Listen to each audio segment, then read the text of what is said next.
Now, it's hard to believe that this season of The Bachelor is finally over, and Elizabeth, speaking of humping, what's going on with that virgin? The Bachelor, you know, he's a virgin.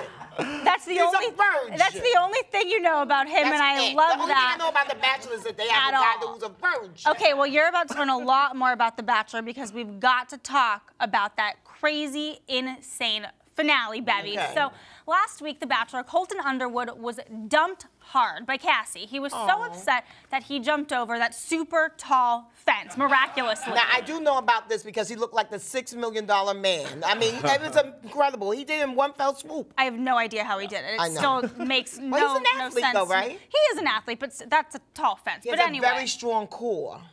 Okay.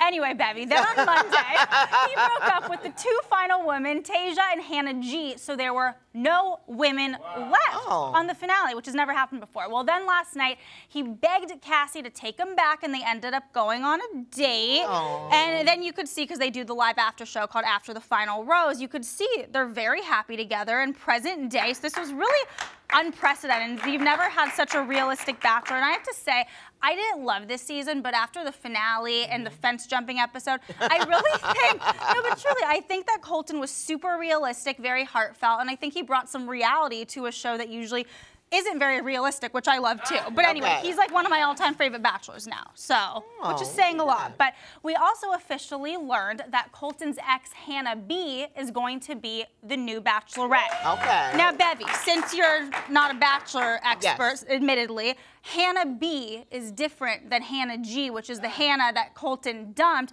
And just so you know, every single season of The Bachelor, there's usually like 14 Hannahs, like 12 Katie's, a lot of Laurens, like that's how it goes. How many Beckys? A lot of Beckys, actually. But you know what? No Bevys. You could be the first Bachelorette Bevy. Oh, honey, I would set that house on fire with all this I got going on. We've been learning a lot about Justin and Hailey Bieber's young marriage, and I didn't even really know that I wanted to know anything about it. But that's why this show is so informational. Yes. Now, we know they shower together, and they share the same shampoo. But now it's come out that even though, to me, it doesn't look like Justin Bieber really uses shampoo that much. They use this shampoo called Unite shampoo in the shower. But one thing I know he doesn't share with his wife is her facial regimen. You know, she uses that blood cream. Oh, you know, it's her own blood. And she said that she didn't think that he would want to use it because, you know, it's her blood. I mean, that makes a lot of sense. Yes. It's day 2 of the shocking college cheating scandal, and we've got major updates. Fuller House star Loughlin turned herself into authorities today. She and her husband, Massimo Giannulli, allegedly paid $500,000 to get their daughters into USC. Meanwhile, Felicity Huffman is out on $250,000 bail after being arrested, reportedly at gunpoint. She allegedly paid $15,000 to have a proctor secretly correct her daughter's SATs. Her next court date is March 29th. We can now reveal the presenters for this year's Rock and Roll Hall of Fame induction ceremony.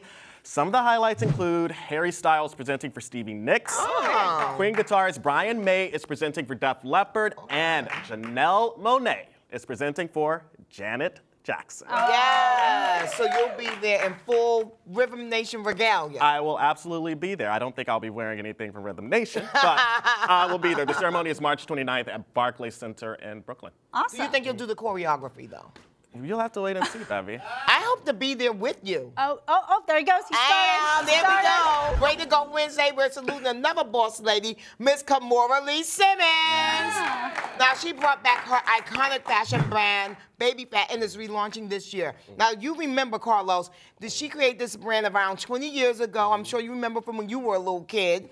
And it made more than $1 billion in sales over the years. I mean, it's really, really popular.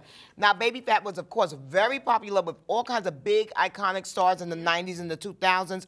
And the relaunch of this brand is happening in spring. Now, Kimora is going to include her daughters in on the business, Miss Ming and Aoki. And she said that, yeah, they've always been behind the scenes at Baby Phat. Now, Ming had this to say about her mom's brand. Baby Phat has always celebrated every shape, every size, every race, every background, every woman. In 2019, we're bringing it back for all of us. I I love this, and I also hope that she's going to bring back those fashion They shows. were Remember epic. those They photos? actually used to have them at Radio City, so you can imagine how amazing they were. Lots of she photos. spent a lot of money, and she made them. It was urban wear, but it was taken up to like the air of like a couture show. It's fabulous. Yeah, it was one of the hottest tickets during Fashion Week.